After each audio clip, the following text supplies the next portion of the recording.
I believe that any animal who survived into their senior years should win a gold medal. And since we don't give gold medals out to dogs and cats, I think the one thing that we can make sure that they have is a good end of life. That's why Saints is here, because these animals, they deserve this. There are far too many seniors and special needs animals without homes. And many of them are not ever going to find homes. The reality is that people aren't adopting senior animals, but I think we can change that. Services that we have to help animals are geared towards healthy, adoptable animals that we can find new homes for. The seniors, the elderly, there's no place for them. The shelters cannot keep them in cages for the rest of their lives. They can't afford it, and they don't have the space. They're not adoptable. They don't want to euthanize them, and so Saints becomes the option for them. My name's Carol Hine, and I'm the Executive Director of Saints Senior Animals in Need Today Society. You get a half of one because you're old and wrecked. Hug on! I have no more cookies. We started Saints in December of 2004. Saints is a sanctuary for seniors and special needs animals. She came in from the pound and she's got long-term skin issues. Her skin is just ruined. Our animals don't find homes in traditional shelters.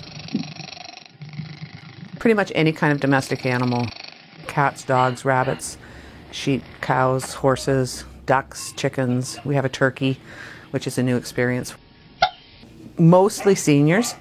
But we do take special needs animals, so we do have younger animals that are special needs, and they're not adoptable either because of profound physical problems, or they might have some mental or emotional issues. Saints is like a long-term care facility.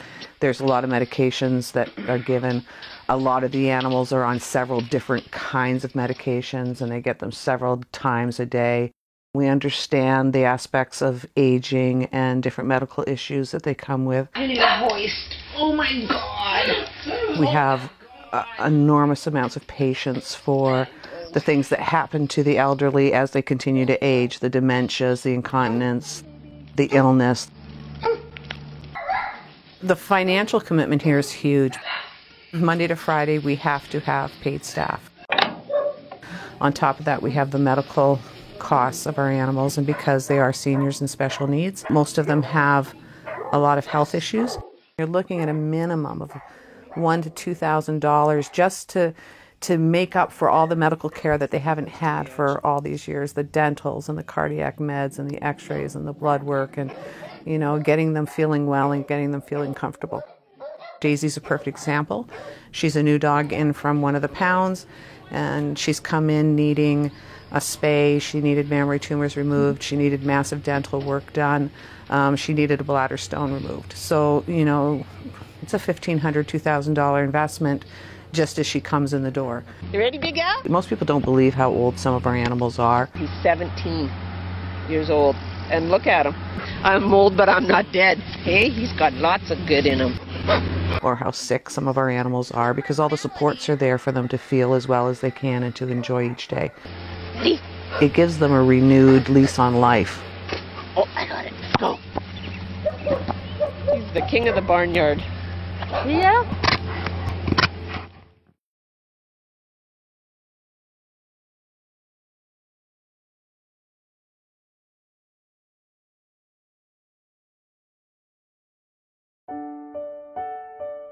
Pops is probably about 30 years old. He'd been living in a field by himself for about 20 years. It was not an act of overt cruelty. A man had moved onto the property, had no idea how to care for a horse, did not realize that horses needed to have their hoofs trimmed. Consequently, for 10 years, 20 years, Pops' feet were never trimmed. Come on, baby. I couldn't believe he could step off the trailer. I couldn't understand how a horse could walk.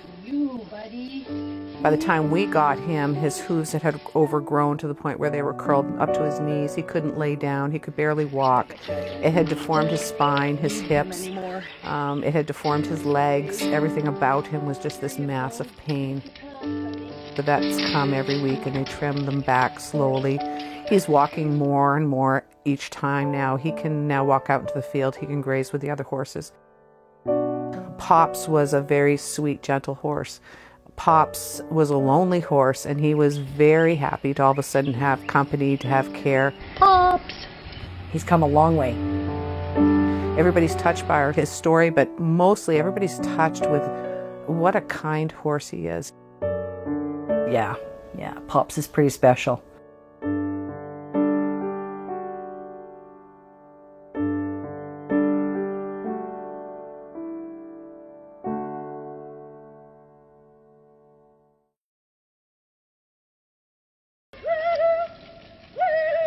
Animals, more than anything, they want to enjoy their lives. So most days it's joyful here. It's interesting. There is always something going on.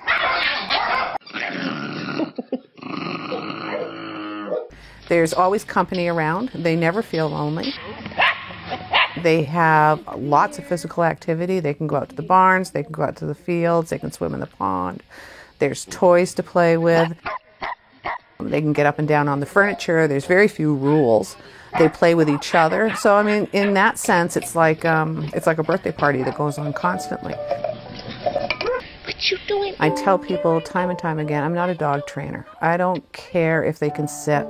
Most of our guys are deaf anyways. We hope that we're able to find them homes. Unfortunately, most of them we won't. But in the meantime, they're still enjoying the time that they have here. It's just so positive here. Oh, yeah. They're really allowed to be themselves and be recognized for that and loved. So now you're happy. It is an amazing place. Yeah, he likes apples, bananas, strawberries, blueberries, treats. Oh, he's gonna come, he knows my voice. What the world needs now is love, sweet love. Mo has always sung to the pigs. Needs now is love, sweet love. The pigs like it. As soon as you start singing to them, their little tails start going back and forth. We don't need.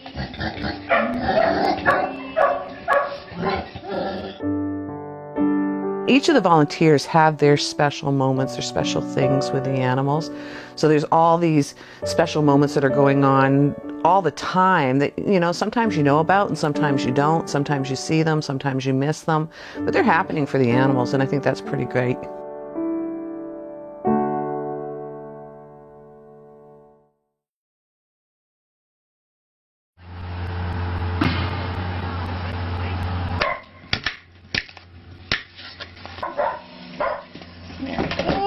Yummy. This is for Gideon. Gideon has a hard time eating the hay. It's a tragedy, I think, when an animal that still is enjoying life and still has love to give and receive, it shouldn't die. They shouldn't lose their life because they're old. So are you actually going to hand feed a cat? Well, no, I just hold the bowl for him. We really have the best group of volunteers that I've ever met. You want to Saturday morning, Sunday morning breakfast? You can't buy that. You can't buy that kind of commitment. You can't buy that kind of dedication. You can't buy that kind of support. It's something that's just so freely given that it's really a blessing. They have one common goal when they come here, which is to make sure on the day that they're here, our animals are happy and well cared for. Hello, Fergie. Look at you, little one-eyed Fergie. When you have as many animals as we have living on site, it is absolutely critical that it is clean. That means every single day, every single area gets stripped down, bleached, washed. Have you ever done so much laundry in your life? No. We do 15 to 20 loads of laundry a day. You can't have a facility for animals and not have it clean.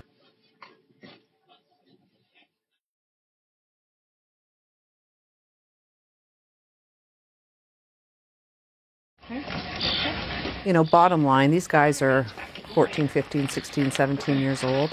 They're old, and any kind of health crisis can be life-threatening. How old is this dog? He's 12 or 13 years old now. Things can change for them on a dime, and when it changes, it's usually fairly dramatic, and it's usually a crisis.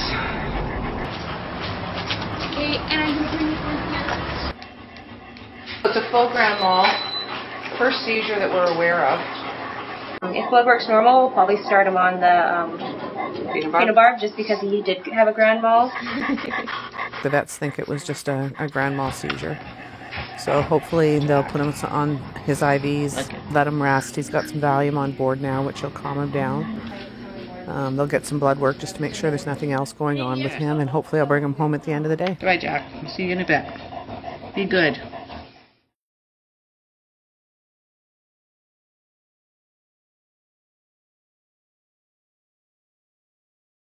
When it's their time to pass away, the hardest part of it is the decision making. When is it time? I don't think there's a person on earth who's loved an animal that hasn't had to make that decision, and that's the hardest part.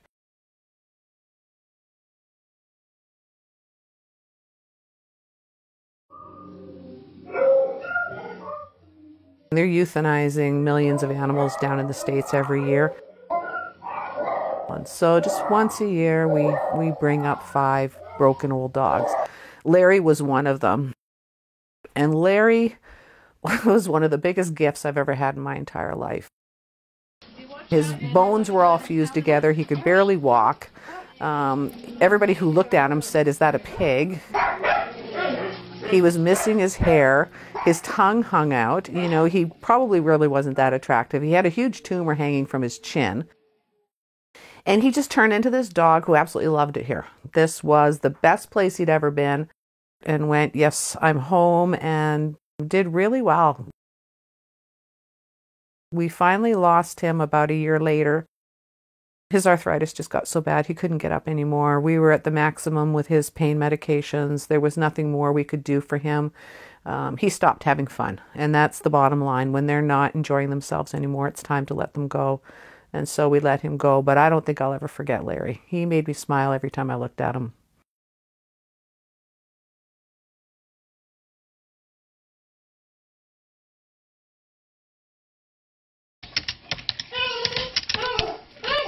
We all hope that animals will peacefully die in their sleep. Doesn't happen. They usually have crises of one kind or another. With Jack, he did pass away. He continued to have seizure activity.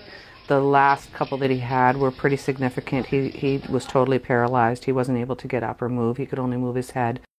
He was in liver failure, and the toxins from his liver were building up in his bloodstream, and that's what was causing his seizure. We did keep him comfortable, and he did pass peacefully away.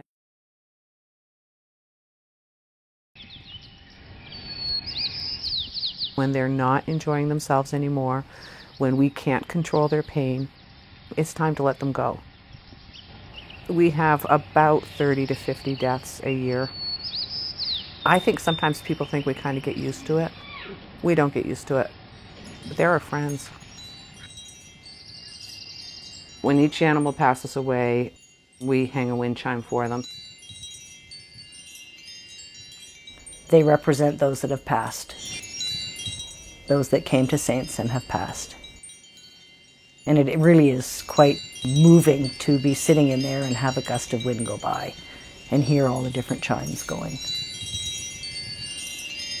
It's how you meet your end. And can your end be peaceful and pain-free and kind and gentle?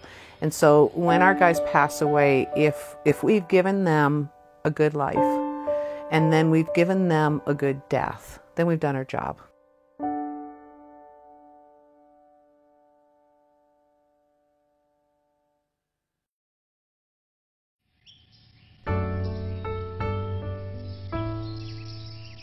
One of the biggest adjustments for them when they're coming here is all of a sudden the freedom that they're given to be dogs. You know, as they're slopping through the mud, you know, up to their elbows, and they're rolling in a cow patty somewhere, or they're chasing frogs along the side of the pond, and nobody bugs them about it. And there's a freedom in that. No, you're just waiting. Even the tiny little poodles that we get in from senior citizens that have lived in apartments their whole lives, they embrace the farm life. they get out there and wow, they just start having a blast, because they might be tiny little poofy poodles, but under it all, they're still a dog. I would like to see a time where society as a whole values the aging process and those that are aging. I'd like to see shelters and pounds not so afraid to maybe give the really old wrecked seniors a bit of a chance. Sometimes it's just a grooming and a bath and some pain pills, and all of a sudden you've got a totally different dog. Bottom line is that these guys are here because human beings didn't care for them. For whatever reason, we decided we wanted to breed them, we wanted to buy them, we wanted to have them. And then in the end, we didn't keep our end of the bargain. Yeah. Oh, he's a good boy. We get so much from the animals themselves. We're better people than we were 5 or 6 years ago. I think we're more compassionate towards human beings. I think we're more respectful of just the whole value of life itself. I don't know about how anybody else feels, but when I die, I want to die on a high note. I want to die feeling that my life had value, that I was loved, and that I was cared for. And I think that's what Saints is all about. We want these animals to die on a high note. We want them to feel that there was a purpose to their being here. They weren't just here to be used and abused and discarded. They were here, they had value, they were loved, life is over.